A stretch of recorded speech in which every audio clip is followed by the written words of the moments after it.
Hey kids, this is Ivan. How you doing? Let's sacrifice Toby. This video isn't about that, but I do love this shirt. So, recently, my Saturday group of gamers and I got a chance to play through a three-session one-shot of Broken Compass by Two Little Mice. That game had a Kickstarter not so long ago, which is over, which I backed. And so I don't have the physical product in my hand. I actually backed the second Kickstarter, but I backed it at a level where I was able to get all of the stuff from the first Kickstarter. So eventually I'll have hard copies of all kinds of stuff in my hands, but I do have the PDF. And there is, of course, a quick start available. And I think I talked about that in a video already. But I wanted to talk about my experiences actually playing the game and the experiences we had learning the game as we played it. Because very often you can sit there and look at a game and review it, kind of, but what does that really mean? What do you really know about this, this particular game until you actually play it? It makes a big, big difference, doesn't it? And this game in particular is a really good example of why system matters. And not only why system matters, but why genre matters.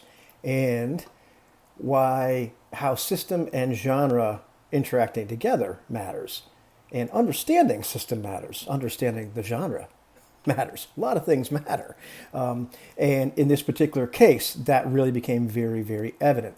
Now, the game Broken Compass is designed to emulate sort of like a 90s action movie feel, which has a very specific genre associated with it. And it's easy to look at the mechanics that are in this game and think to yourself, my goodness, it looks like somebody can know, can't fail at all. And you look at the idea that there's difficulties, and then you can re-roll dice looking for pairs, or three of a kind, or four of a kind, or five of a kind, and you can then use maybe your luck points start to erase. So if you're in danger, you don't actually die, and then you can flip a luck coin or use a luck coin to do something. And what gives, and part of what we discovered in play and in reading the game, talking about the game, and then playing the game and keeping the genre in mind was, these different elements of the procedures and of the mechanics act in different ways and produce different feels. And it's really important to understand the genre the game is going for and see how these various elements of the system help to facilitate that. And what am I talking about?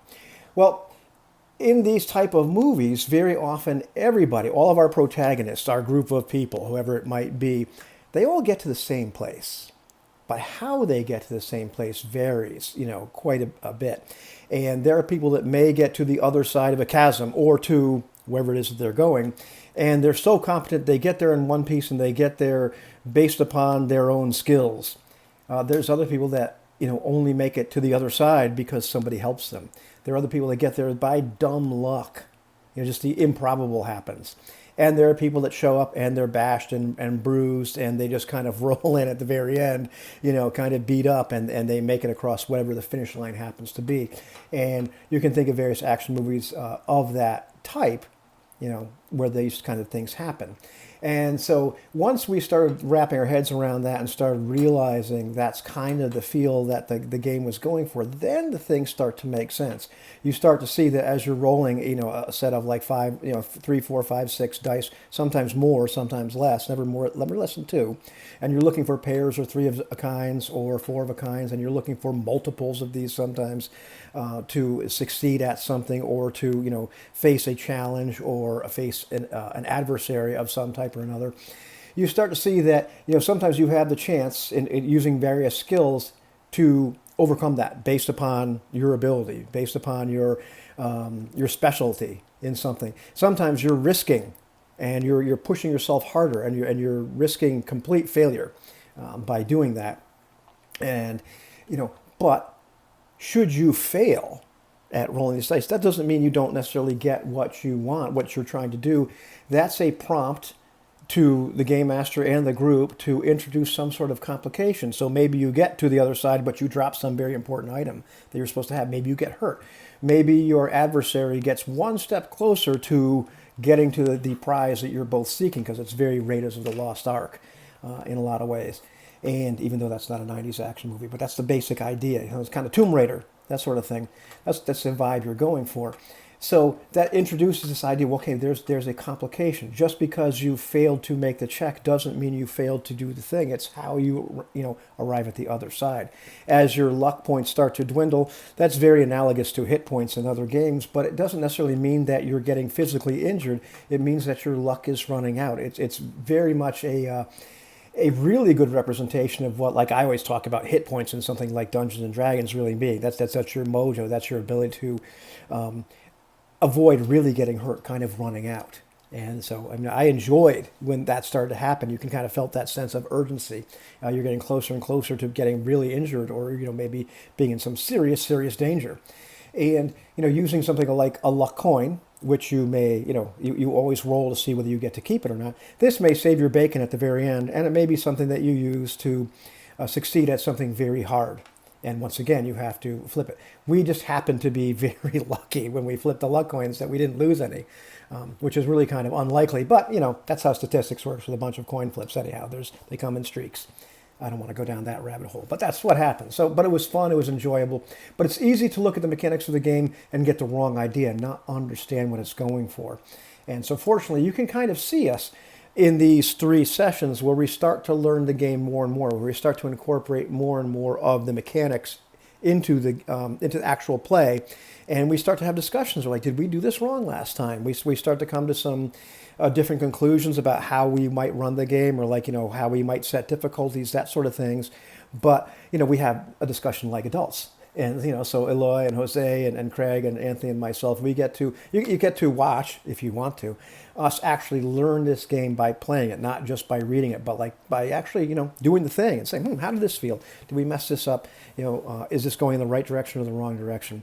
And that was a lot of fun. I think it's a really useful exercise to when you're learning a game, do something like this and record it, and actually put it out there. This is what learning a game really looks like.